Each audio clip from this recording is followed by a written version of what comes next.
श्री हरिदास, राधे राधे भक्तों, कैसे हैं आप सब। उम्मीद यही करती हूँ कि आप सब भक्त लड्डू गोपाल जी की कृपा से बहुत अच्छे होंगे। दोस्तों, आज मैं आप सबके लिए फिर से लड्डू गोपाल जी की एक ऐसी लीला कथा लेकर आई हूँ दोस्तों, जिसे आप सब सुनकर कमेंट ज़रूर करें कि क्या ऐसा हो सकता है, क्या ऐसा हमें करना चाहिए। दोस्तों, आज की लीला कथा मुझे भेजी है नीरजा साहू जी ने। नीरजा साहू जी कहती हैं कि दीदी, ये बहुत ज़्यादा समय की नहीं, ये 1.5 साल पहले की घटना है, जब मैं यहाँ से मुंबई गई थी फ़ैशन डिज़ाइनर का कोर्स करने के लिए। दोस्तों, वो रहती हैं लखनऊ में। उन्होंने कहा कि मैं फ़ैशन डिज़ाइनर का कोर्स करने के लिए लखनऊ से मुंबई के लिए मैंने अप्लाई किया था, तो वहाँ पर मुझे जाना था। तो कहती हैं कि मैं लड्डू गोपाल जी की एक बहुत बड़ी भक्त हूँ। आप कह लीजिए कि लड्डू गोपाल जी से ही मेरा जीवन शुरू होता है, लड्डू गोपाल जी से ही मेरी दिन की शुरुआत होती है और उन्हीं पर अंत हो जाएगा एक दिन। वो कहती हैं कि मैं अपने कान्हा की सेवा कर कर बहुत खुश हूँ। उन्होंने कहा कि मुझे कान्हा जी एक गंगा जी के घाट के किनारे मिले थे। उन्होंने कहा कि मैं नासिक गई हुई थी और वहाँ पर तो कुंभ का मेला लगा हुआ था, तो वहीं पर शायद किसी के लड्डू गोपाल जी छूट गए थे, तो इस वजह से मुझे वो लड्डू गोपाल जी मिले और मैं लेकर आई। पहले तो मैं लेकर आई, तो उन्होंने कहा कि दोस्तों, ये घटना मैं आपसे उन्होंने मुझसे शेयर करी, तो मैं आप सबको बता रही हूँ कि उनके लड्डू गोपाल जी उनके पास कैसे आए। तो उन्होंने बताया कि शायद किसी ने लड्डू गोपाल जी को वहाँ पर छोड़ दिया था, तो इस वजह से उन्होंने लड्डू गोपाल जी को अपने साथ वो लेकर आईं। लेकर आने के बाद कई लोगों ने कहा कि ऐसे ही किसी के भगवान जी को नहीं रखा जाता, लेकिन नीरजा कहती हैं कि मेरा मन ऐसा कर रहा था कि मैं लड्डू गोपाल जी को ना छोड़ूँ। तो उनकी मम्मी से उन्होंने कहा, तो उनकी माँ ने कहा कि कोई बात नहीं, भगवान कभी किसी का बुरा नहीं करते, अगर घर में आ गए हैं कन्हैया तो इनकी सेवा करो। तो कहती हैं कि मैंने तो उनकी सेवा शुरू कर दी। उसके बाद धीरे-धीरे वक़्त बीतता गया, मैं फ़ैशन डिज़ाइनर का कोर्स करने के लिए मुंबई जा रही थी, तो मैं अपने लड्डू गोपाल जी को लेकर गई थी। मम्मी मेरी बहुत रोक रही थी कि कन्हैया को लेकर मत जाओ, घर खाली-सा हो जाएगा, सूना-सा हो जाएगा। लेकिन उन्होंने कहा कि मैंने इन सब चीज़ों को नहीं माना। मैंने कहा नहीं, मैं जाऊँगी और ज़रूर जाऊँगी लेकर के। नीरजा कहती हैं कि मैं लड्डू गोपाल जी को लेकर मुंबई आ गई। मुंबई में मैंने एक खोली ली और खोली में वो कहती हैं कि मैं रहने लगी। बहुत ही मतलब अच्छी जगह नहीं थी वो, वहाँ पर पानी की सुविधाएँ भी बहुत कम थी, क्योंकि वहाँ पर अच्छे रूम जो है मुझे मिल नहीं रहे थे। तो कहती हैं कि मैं वहाँ पर जब कुछ दिन रही, तो मुझे बहुत ही दिक्कतों का सामना करना पड़ा अपने लड्डू गोपाल जी के प्रति। वो कहती हैं कि वहाँ मुझे ताज़ा पानी नहीं मिल रहा था कि मैं अपने गोपाल जी को स्नान करा सकूँ, और बहुत सारी ऐसी चीज़ें थी कि जो अगल-बगल के लोग थे रूम में, तो वो जो है मतलब जैसे नॉन-वेज वग़ैरह बनाया खाया करते थे, तो स्मेल घर तक आती थी, मतलब रूम तक आती थी। तो इस वज़ह से उन्होंने कहा कि मुझे वहाँ पर रहना अच्छा नहीं लगा। तो नीरजा कहती हैं कि अ, मुझे सारी चीज़ों को मैनेज करना था, अपनी फ़ीस भी मैनेज करनी थी। तो बस कहते हैं ना कि भगवान जब कृपा करते हैं, तो लड्डू गोपाल जी भी कृपा किए और अपनी जगह उन्होंने ढूँढ ही ली। उन्होंने कहा कि बस मैं ऐसे ही एक दिन इंतज़ार कर रही थी बस स्टॉप पर, तो मुझे वहाँ पर एक लड़की मिली जिसका नाम था प्रियंका। प्रियंका थी, तो प्रियंका भी दोस्तों वो अपने रूम तो उसका बहुत ही अच्छा था, बस वो रूममेट ढूँढ रही थी कि उसको कोई रूममेट मिल जाए, तो उसका जो रेंट है ना वो आधा-आधा शेयर हो जाएगा। तो इस वजह से उन्होंने कहा कि रेंट ढूँढ के लिए वो उनको ढूँढ ही रही थी, तो उन दोनों में बातचीत शुरू हुई और बातचीत शुरू होने के बाद नीरजा ने अपना सारा कुछ बताया, तो प्रियंका ने भी अपना बताया। तो इन दोनों ने बातचीत करने के दौरान दोस्तों रूम के बारे में बात हो गई, तो वो उनके रूम में जाकर रहने लगी। प्रियंका जहाँ रहती थी बहुत ही अच्छा-खासा जगह थी, अब पानी भी उन्हें हमेशा सबमर्सिबल से मिल जाया करता था। मतलब कोई दिक्कत उनको वहाँ पर नहीं थी। इस तरह से दोस्तों वो वहीं पर रहने लगी, बहुत ही अच्छी जगह पर रहती थी। उसके बाद वो कहती हैं नीरजा कि जब मैं अपने फ़ैशन डिज़ाइनर के कोर्स के लिए जब मैं अपने इंस्टीट्यूट जाती थी, तो इंस्टीट्यूट तो मैं पहले गई, तो फिर मैं अपने कान्हा जी को भोग नहीं लगा पाती थी। अपने मतलब लाला को मैं सेवा नहीं कर पाती थी बहुत अच्छे तरीके से, क्योंकि मुझे यहाँ पर किसी काम के लिए मैं आई थी और मुझे यहाँ काम के लिए तो आना ही था, और अगर मैं लड्डू गोपाल जी को घर छोड़कर जाती तो मैं भोग का उनका ध्यान नहीं दे पाती थी। इस वजह से आने में शाम हो जाती थी और लड्डू गोपाल जी को अकेले छोड़ना मुझे थोड़ा अजीब-सा भी लग रहा था। तो उन्होंने सोचा कि कोई बात नहीं, मैं गोपाल जी को अपने साथ लेकर चलूँगी। तो उन्होंने कहा कि मैंने बहुत ही अच्छे से एक छोटा-सा बॉक्स की तरह रखा और बॉक्स में मैंने लड्डू गोपाल जी को रखा और मैं ले जा कर के वहाँ पे जहाँ मेरा इंस्टीट्यूट था मैं वहाँ गई। उसके बाद मैंने वहाँ के मैम से पूछ लिया कि मैम मैं लड्डू गोपाल जी को ले आ सकती हूँ? तो मैम ने कहा कोई बात नहीं, ले आ सकते हो, ऐसा कुछ भी नहीं है। उसके बाद नीरजा कहती हैं कि मैं लड्डू गोपाल जी को ले आने लगी अपने, लाने लगी और मैं वहीं पर लड्डू गोपाल जी को रख देती थी। रखने के बाद मैं अपना काम शुरू कर देती थी। लेकिन वहाँ पर कुछ लड़कियाँ ऐसी हैं, वो कहती हैं कि मैंने सिर्फ़ मूवीज़ में, टीवीज़ में ऐसी चीज़ें देखी हुई थी, लेकिन आज मुझे पता चला कि सच में ऐसी भी लड़कियाँ होती हैं हमारे समाज में। तो उन्होंने कहा कि एक लड़की मुझे मिली, उसका नाम दिव्या था, वो भी हम लोगों के साथ ही रहती थी, करती थी सारी चीज़ें।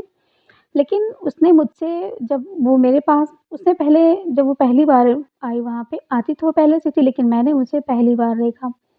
वो कहती हैं कि दिव्या को मैंने पहली बार देखा तो वो आती है तो वो पहले तो बहुत ही ज़्यादा सुंदर लड़की थी, बहुत सुंदर थी। उसे जब देखते थे ना तो लोग उसके पास जाते थे उससे बातें करने के लिए, लड़कियाँ ही उससे बात करने के लिए परेशान रहा करती थीं।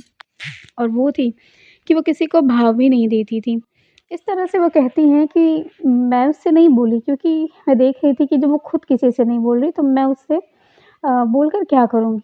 तो नीरजा कहती हैं कि मैं अपने गाँव में ही मतलब जहाँ वो लखनऊ में रहती थी तो वहाँ पर एक मतलब गाँव कह लीजिए आप वहीं पर वो रहती थी। तो उन्होंने कहा कि मैं वहाँ पर बहुत ही अच्छी डिज़ाइनर थी मतलब आप कह लीजिए कि मैं बहुत ही अच्छे कपड़े सिला करती थी, बहुत ही अच्छे।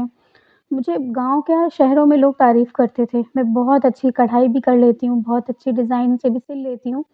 इसीलिए मेरे घर वालों ने कहा कि तुम्हें फ़ैशन डिज़ाइनर का कोर्स करना चाहिए, बस इस वजह से मैं आई और मैं मेहंदी भी बहुत अच्छा लगा लेती हूँ। तो यही सब सोच कर के नीरजा कहती हैं कि हम टैलेंट हमारा ज़रूरी होता है, हमारा खूबसूरती नहीं। लोग दिव्या की तरफ बहुत ज़्यादा अट्रैक्ट होते थे क्योंकि वो देखने में बहुत ही अट्रैक्ट लगती थी।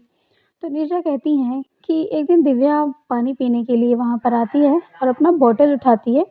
बॉटल के पास ही मैंने वहीं पर मेज़ पर अपने लड्डू गोपाल जी को रखा हुआ था। वो देखकर कहती है कि ये क्या है? ये किसने यहाँ पर रखा? तभी नीरजा तुरंत कहती हैं उधर देखकर कि ये मेरा है, ये मेरे लड्डू गोपाल जी हैं और मैं इन्हें लेकर आई हूँ। ये नाम सुनकर दिव्या बड़ा ही अजीब-सा मुँह बनाते हुए कहती है, लड्डू गोपाल जी? कैसे-कैसे लोग हैं? क्या ये पाल रही हो तुम इनको? तभी नीरजा कहती है कि तुमने क्या बोला? दिव्या कहती है मैंने यही कहा कि तुम क्या इनको पाल रही हो? तुम यहाँ सीखने आती हो या ये सब करने के लिए आती हो? तभी नीरजा कहती है कि मेरे लड्डू गोपाल जी और मैं इनकी सेवा करती हूँ, मैं इनकी सेवा करती हूँ, तुम्हें इससे कोई प्रॉब्लम नहीं होनी चाहिए। मैंने मैम से पूछा है और मैम ने ही मुझे यहाँ पर आने के लिए इजाज़त दी हुई है। इतना कहते ही दिव्या वहाँ से मुँह बनाकर चली जाती हैं। उसके बाद दोस्तों फिर वो नीरजा घर चली आती हैं। घर आकर प्रियंका से वो सारी बातें शेयर करती हैं कि वहाँ पर क्या-क्या हुआ, कैसे-कैसे उनकी बहस हुई उस लड़की से। तभी प्रियंका कहती हैं कि यार तू मत लेकर जाया कर, वैसे भी लोग तेरा मज़ाक बनाएँगे। ये गाँव नहीं है, ये मुंबई है। तुझे पता है तू लड्डू गोपाल जी को वहाँ लेकर जाएगी, फिर लोग तेरा मज़ाक बनाएँगे, तुझे बहुत कुछ कहेंगे। तभी नीरजा कहती हैं कि कहने दो, मुझे कोई फ़र्क नहीं पड़ता कि मुझे लोग क्या कहते हैं लड्डू गोपाल जी को लेकर के। तभी फिर वो एक दिन जाती हैं अपने इंस्टीट्यूट में जब जाती हैं फिर से वहीं लड्डू गोपाल जी को रख देती हैं। तभी वहाँ पर दोस्तों दिव्या आती हैं और दिव्या वहाँ पर आती है, वो पहले पानी पीने के लिए जाती हैं और वो अपना पर्स वहीं पर लड्डू गोपाल जी के पास रख देती है और ना जाने क्या होता है, कैसे होता है दोस्तों, दिव्या ने जानबूझकर गोपाल जी को गिरा दिया था या वो बाई चांस उसके पर्स रखने से गोपाल जी धड़ंग कर गिर पड़े थे, ये तो नहीं जानती। लेकिन वो कहती हैं कि जैसे ही लड्डू गोपाल जी गिरे मैं बहुत ज़्यादा मतलब दुखी हो गई, मैं तुरंत भाग कर गई, मैंने अपनी कन्हैया को उठाया। उठाते ही मैंने दिव्या को एक ज़ोर का थप्पड़ जड़ दिया, गुस्से में आकर के। तो कि नीरजा कहती हैं जो कि मुझे ऐसा नहीं करना चाहिए था। एक थप्पड़ लगने की वज़ह से सारी लड़कियाँ अपना-अपना काम छोड़ कर के वहाँ पर खड़ी होकर देखने लगीं। मैम भी आ गईं। मैम आते ही मैम ने कहा कि तुमने उसे थप्पड़ क्यों मारा? तभी नीरजा तभी वहाँ पर कहती हैं कि इसने मेरे लड्डू गोपाल जी को नीचे गिरा दिया। तो मैम ने भी यही बात कही कि गिर गए तो क्या हो गया? तुम किसी लड़की को थप्पड़ मार दोगी?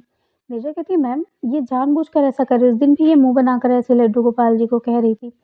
तभी दिव्या झूठ बोलते हुए कहती है कि मैंने अपना पर्स रखा, जो कि दोस्तों दिव्या ने पर्स जानबूझकर वहाँ रखा था, ताकि लड्डू गोपाल जी सच में नीचे गिर पड़ें। और वहाँ पर एक लड़की बैठी थी दोस्तों, जिसका नाम मीरा था और वो ये सब चीज़ें देख रही थी। उसने सही सच आकर बताई ये बात कि हाँ, मैंने सच में देखा है कि इसने पर्स ऐसे लड्डू गोपाल जी को सरका कर गिरा दिया और अपना पर्स रख दिया मैम। तभी मैम ने दिव्या को इसलिए कुछ नहीं कहा क्योंकि दिव्या को नीरजा ने थप्पड़ मार दिया था। इस वजह से उन्होंने कहा इतनी छोटी-सी चीज़ के लिए तुम उसको थप्पड़ कैसे मार सकती हो? तभी नीरजा कहती हैं कि मैं कोई छोटी ये कोई छोटी-सी बात नहीं है मैम आपके लिए। आपके आप बड़े-बड़े शहरों में लोगों के लिए होती होगी छोटी बात, हमारे भगवान हैं ये, हमारे गोपाल जी हैं। हम इनकी सेवा करते हैं, इनकी प्रार्थना करते हैं हम। और आप इन्हें गिराने की बात कर रही हैं, आप तो मुझे लगता है कि आप भी नहीं मानती। तभी वो कहती हैं कि मैं मानती हूँ लेकिन मैं ऐसे भगवान को ढिंढोरा नहीं पीटती जगह-जगह ले जा कर के। तभी उनकी मैम कहती हैं कि और दिव्या ने दोनों ने मिलकर लड्डू गोपाल जी के बारे में कुछ ऐसी बातें कहीं जिसे सुन कर के वो हैरान हो गईं। उन्होंने कहा मुझसे उन्होंने कहा कि तुम्हें लड्डू गोपाल जी की सेवा नहीं करनी चाहिए। अरे अगर सेवा करने का इतना ही शौक है तो एक बच्चा क्यों नहीं पाल लेती? एक बच्चा पाल लो, अनाथ आश्रम से ले आओ, उसको कपड़े खरीदो, उसको अच्छी-अच्छी मिठाइयाँ खिलाओ, उसको पाल कर बड़ा करो, उसको पढ़ाओ-लिखाओ, उसकी शादी कर दो। ये करो ना, इनकी सेवा करके तुम्हें क्या मिलेगा, जो तुम इनकी सेवा कर रही हो? तभी गुस्से में आकर नीरजा कहती हैं कि बस मैम बहुत हो गया। मैम है इसलिए मैं आपको बहुत देर से सुन रही हूँ, ठीक है? वरना ये जो लड़कियों को आप यहाँ पर सिखा रही हैं ना, ये चीज़ें मुझे बहुत समय से आती हैं, ठीक है? मैं यहाँ आपका शुरू से इसलिए हर चीज़ सीख रही हूँ, क्योंकि मैं आपका यहाँ से शुरू से हर चीज़ इसलिए सीख रही हूँ, क्योंकि आपने मुझे ये कहा था कि मैं नए सिरे से शुरू करूँगी और आपने मुझे बहुत बार कह चुका है कि मैं एक गाँव की लड़की हूँ। गाँव की लड़की हूँ लेकिन ये जो मेरे अंदर टैलेंट है ना, वो कहीं से छुप नहीं सकता। उसके बाद इतना कह कर के वो वहाँ से निर्जा गुस्से में चली आती हैं। आने के बाद वो प्रियंका से सारी बातें बताती हैं कि क्या हुआ, कैसे हुआ। प्रियंका भी कहती है कि मैंने तुझे कहा था ना कि एक दिन ये लोग तेरा मज़ाक बनाएँगे। यार ये मुंबई है, यहाँ पर भगवान जैसी चीज़ों की कोई कद्र नहीं है। ये गाँव नहीं है कि हम जगह-जगह भगवान को पूजते रहेंगे। मैंने तो तुझसे पहले ही कहा था। उसके बाद नीरजा दूसरे दिन भी वहीं पर जाती हैं। नीरजा जाती हैं दोस्तों, तो वहाँ पर सारी लड़कियाँ खड़ी होकर ऐसा लग रहा था जैसे नीरजा का ही इंतज़ार कर रही हैं। नीचे जाती हैं और तब चारों तरफ देखती हैं तो कहती हैं, "मैम, क्या हुआ?" तभी मैम कहती हैं कि, "अब मैं तुम्हें इंस्टीट्यूट में नहीं सिखा सकती।" उसने बोला, "क्यों?" उसने कहा, "तुमने कल दिव्या को थप्पड़ मारा और तुमने ज़बरदस्ती मुझसे ऐसी बातें की।" तो वो कहती हैं कि, "आपने मेरे लड्डू गोपाल जी के बारे में ऐसा क्यों कहा? मैं उनकी सेवा करती हूँ। परमात्मा कहते हैं ना, बच्चों की सेवा तो सब कर सकते हैं मैम, लेकिन परमात्मा की सेवा करना एक बहुत बड़ा पुण्य का काम है। इसलिए मैं गोपाल जी की अपनी सेवा करती हूँ।" बच्चों की तो हर कोई सेवा करता है, बच्चे हमारे हैं क्या? नहीं, लेकिन हमारे मरने के बाद ना हमारे परमात्मा, हमारे गोपाल जी ही हमारे साथ जाएँगे। हमारे बच्चे तो पाल-कर हम बड़ा कर देते हैं, वो तो हमें क्या करते हैं? वो हमें छोड़ देते हैं, वो हमें कहीं का नहीं समझते। बड़े होने पर वो हमसे बराबर जवाब देने लगते हैं, अगर हम उनके मन मुताबिक कोई भी काम ना करें तब। आप भी मैम ऐसी ही होंगी, यहाँ पर जितनी भी लड़कियाँ हैं, जितने भी लड़के होंगे, सभी ऐसे होंगे। सब अपने माँ-बाप की कद्र नहीं करते, उनकी सेवा नहीं करते। अगर मैं अपने कन्हैया की सेवा कर रही हूँ, तो इसमें कोई भी बुराई नहीं है, ठीक है? अगर आपको नहीं पसंद है, तो कोई बात नहीं, मैं किसी और इंस्टीट्यूट में अपना काम कर लूँगी। इतना कह के दोस्तों वो वहाँ से खुद चली जाती हैं। वो अपना जो भी होता है अपना फ़ॉर्म वग़ैरह पैसे वग़ैरह ले लेती हैं और वहाँ से चली जाती हैं। दोस्तों वहीं पर कुछ दूर में ही एक लाल बहादुर शास्त्री करके एक इंस्टीट्यूट था, उन्होंने नाम बताया। तो उन्होंने कहा मैं उस इंस्टीट्यूट में गई और इंस्टीट्यूट में जब मैं गई, तो वहाँ सामने ही मुझे साक्षात श्री गणेश जी महाराज की एक बहुत ही बड़ी विग्रह दिखाई दी। और वहीं पर मैंने सबसे पहले अपने लड्डू गोपाल जी को रखा और मैंने मैम से कहा कि मैम से सारी बातें मैंने बताई कि क्यों मैं उस इंस्टीट्यूट से यहाँ पर चली आई। उसके बाद वो कहती हैं, मैं उस इंस्टीट्यूट से चली आई, वहाँ पर लगातार मैंने 6 महीने सारी चीज़ें सीखी। मुझे 6 महीने इसलिए लग गए क्योंकि कुछ चीज़ें ऐसी होती हैं जो हमें सीखने में थोड़ा वक़्त लगता है। वहाँ पर बहुत सारी लड़कियाँ हैं जो 3 साल, ढाई साल का कोर्स कर रही हैं। लेकिन तब भी मैंने 6 महीने में सारी चीज़ें कोर्स कर दी। उन्होंने कहा कि मेरे कपड़े उन्होंने नाम तो नहीं बताया लेकिन उन्होंने कहा कि मेरे कपड़े सेलेक्ट किए गए थे जिस जगह के लिए, वहाँ पर मुझे बहुत ही अच्छा मतलब बहुत ही अच्छा उन्होंने प्राइज़ जीता था। उसके बाद उन्होंने कहा कि एक मैं बहुत ही अच्छी आज एक डिज़ाइनर हूँ और दोस्तों उन्होंने अपना नाम गुप्त रखा हुआ है, नहीं बताया है। तो अपने जहाँ पे वो है उन्होंने कहा कि बस मैं आपको ये बताना चाहती हूँ कि मैं लड्डू गोपाल जी की सेवा करती हूँ और आप सब लड्डू गोपाल जी की सेवा करिए, लेकिन आप कभी बड़े शहरों में जाएँगे, अगर आप अपने गोपाल जी को लेकर गए, तो लोग ज़रूर यही कहेंगे कि एक बच्चा पाल लो, इनको पालने की क्या ज़रूरत है? ये बात मुझे बहुत ही ज़्यादा मेरे दिमाग में और मेरे दिल में घर कर गई थी, तभी मैंने उस लड़की को थप्पड़ मार दिया था और मैंने वो इंस्टीट्यूट हमेशा के लिए छोड़ दिया। आज जहाँ पर मैं काम कर रही हूँ वहाँ पर लोगों का तांता लगा रहता है डिज़ाइनर कपड़े सिलवाने के लिए। मैंने अपना खुद का एक डिज़ाइनर शॉप खोल लिया है और एक बहुत ही अच्छा बुटीक मैंने खोला है और बुटीक में मैं खुद भी काम करती हूँ और जो लड़कियाँ आती हैं मैं उनको भी सिखाती हूँ। मेरा अच्छा खासा बिज़नेस चल रहा है। ये मेरे हमारे कन्हैया की वज़ह से हुआ है और जो भी आती हैं वहाँ पे मुझे इंस्पायर्ड होके वो कान्हा जी की सेवा भी करने लगी हैं। क्योंकि वो जानती हैं कि जो वो करते हैं सब अच्छे के लिए करते हैं। तो कहती हैं नीरजा जी कि मेरे साथ एक ऐसी घटना घटित हुई जो मुझे लगा मुझे आप सबसे शेयर करनी चाहिए। तो थैंक यू नीरजा जी, आपने मुझसे ये घटना लीला कथा अपनी शेयर करी। मुझे बहुत अच्छा लगा।